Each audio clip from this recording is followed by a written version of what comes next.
Trahison. Il y a trahison quand il faut passer de l'agir au pâtir, de telle sorte que finalement à la question: «Qu'est-ce que je vais faire?»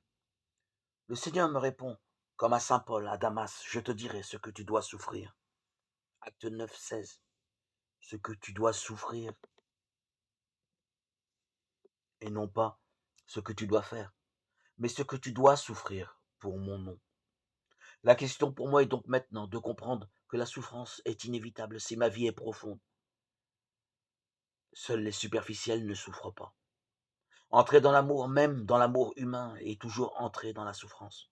Toujours. On tremble de perdre celui qu'on aime. Les difficultés se multiplient dans la vie de tous les jours. Il n'y a pas de grandeur sans souffrance.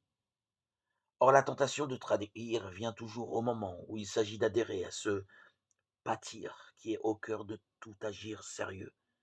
L'homme qui n'est pas sérieux rêve d'un agir sans pâtir.